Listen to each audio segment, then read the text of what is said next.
Nairimandmurza.com.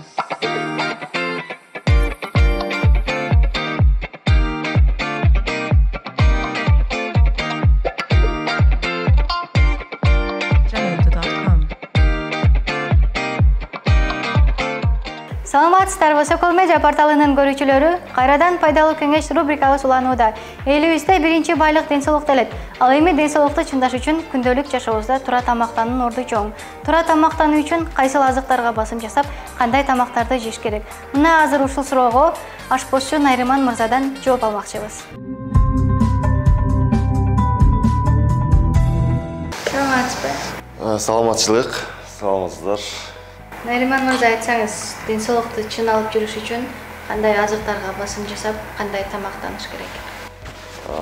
Ден соолукту чын алыш үчүн көбүнчө фрукты жеш керек, овощ жеш керек, жана туура тамактаныш керек. Ошол эле бар эң негизгиси. Адам баласы бир күндө канча жолу тамактаныш керек? Бир күндө бери дегенде эле 3-4 жолу тамактаныш керек. Эртең менен сөзсүз түрдө каша болобу, анан обедте сөзсүз 4 жолу тамактанса болот негизи. Түштө кандай тамактарды жейсиз? Түштө основном күчтүү тамак жеш керек. Түштө эт болобу, күчтүү тамак жеш керек да түштө. Эртең менен жеңил тамак, кечинде жеңил тамак. Көп жеп алып, кээ бир адамдар аш албай калышат да, ошол учурда эмне кылыш керек? Көп жеп алганда көп басыш керек. Көп отуруп баш керек, бир орунда көп жеп алгандан кийин. Например, вот биз орозо кармап атабыз азыр. Орозо кармаганда күндүз кечке ачка жүрүп, кечинде өтө тоюп алабыз, анан кыйналабыз да. Андай негизи болбойт экен. Башында суу менен ичип, бир жарым саат күтүп туруп, анан тамак ичсе, ошондо жакшы сиңирет экен да. Сразу көп тамак ичип албаш керек экен негизи. Азастан ичип турса, ошо пайдалуу деп айтам да. Биздеп калбадыңызбы? Сиздин келинчегиңиз барбы, өзүңүз тууралуу айта кетсеңиз? Келинчегим бар, 3 балам бар. Келинчегим да жакшы жасайт тамакты. Ошо. Бул тармакка кантип келип калдыңыз? Бул тармакта мен өзүм 3 жыл окугам. Нардын шаарында окугам 3 жыл. Андан кийин эле практикага Кытай жакка барып келдик. Казакстанда иштедик, Турцияда, Россияда. Көп эле жерде практикада иштеп жүрүп келдик. Айланып келе өзүбүздүн мекенибизге иштейли деген битирек кайтып элек. Канча жылдан бери бул жакта? Кыргызстанда эми бир 10 жылдай болду, эми 5 жыл ошо чет мамлекеттерде иштеп келгем. 5 жыл. Кыргызстанда 10 жылдан бери иштеп атам. Кичинекейиңизден эле кызыкчуңузбу жасаганга? Бала кезден эле нам бышырып, тамак жасап, дегендей камыр жууруп, менден кийинки инилерим, карындаштарымды, курсактарымды тойгузуш үчүн. Ата-энеңиз буга кандай карайт? Ата-энем макулдуу болушкан.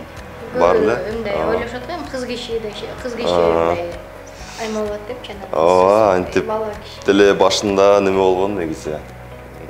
Кыз кишинин иши, поварлар, мурда эми кыздар эле, эжелер, поварлар болчу да. Азыр основном наоборот эркектер поварлар да.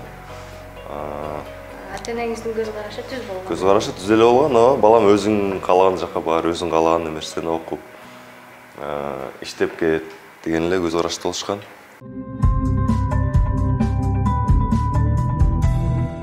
Газдалган суусундуктар ден соолукка зыяны барбы? Же болбосо кандай чайларды ичиш керек?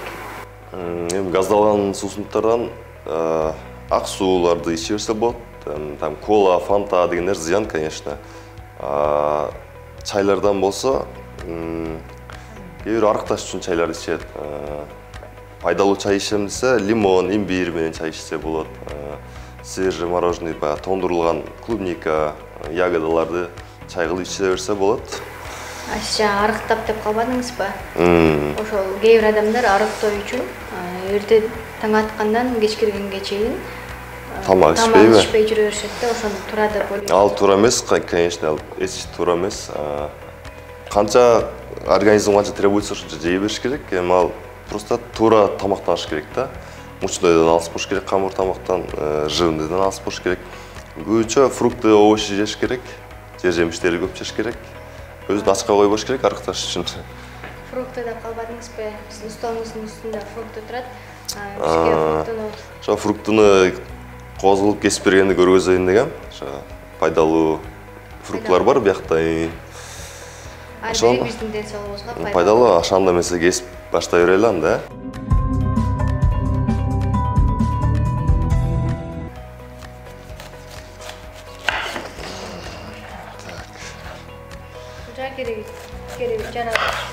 Бул жагы жарабайт.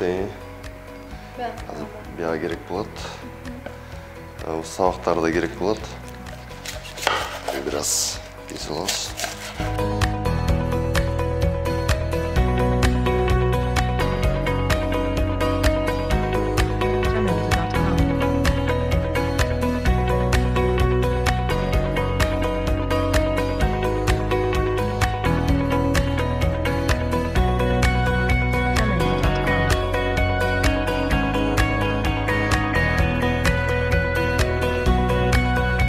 Заказ алып башка жактарга да чыгып иштейсиз да? Ошол заказ. Заказ алып башка региондорго да бара беребиз.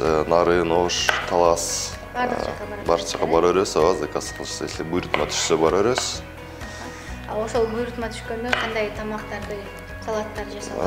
Канча тамактын түрүн, канча салаттын түрүн билесиз? Тамак түрү көп эле. Баягы клиенттер тандаган тамак жасап беребиз. Европейский тамактарды, европейский менюда. Национальный эмес. Плов 5 бармак эмес, европейский менюда тамактар жасап беребиз. Кардарлар тандаган тамактарды. Салаттарды, закускаларды, балык, ток, биринчи тамак, экинчи тамак бүтүрө жасалат. Ал эми үйдө келинчегиңиз тамак жасайбы же сиз тамак жасайсызбы? Үйдө албетте келинчегим жасайт. Кээде келинчегиңизге жардам берип, мен жасайын деп каласызбы? Албетте, конечно. Коноктозордо жардам берем. Үйгө кишиге кара келип калганда жардам берем, конечно. Бул нерсени алып чыгарда сизге башка ашпозчуларды көрдүңүзбү же өзүңүз эле? Мындай кумириңиз барбы? Жок, башында ушу дос болуп көз баштаганбыз. Туугандардыкына барып, тамак жасап берип,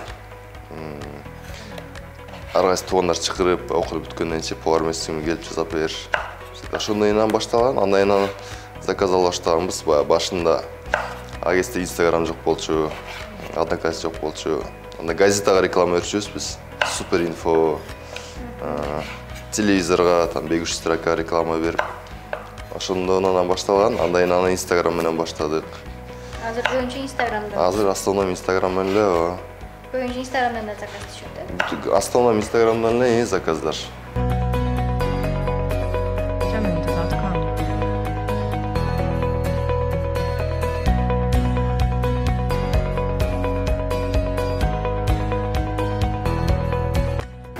Ашпозчулуктан да башка таланттарыңыз барбы? Бизге айта кетсеңиз. Ашпозчулуктан башка сүрөт тартабыз. Билейбиз деген. Да, эмне. Башка талант ошолор эле го дейм. Основном меники ошо ашпозчулук эле. Негизи.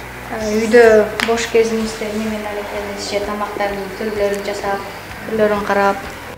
Бош кезде ошондой эле тамак түрүн жаңы меню издегенге аракет кылабыз.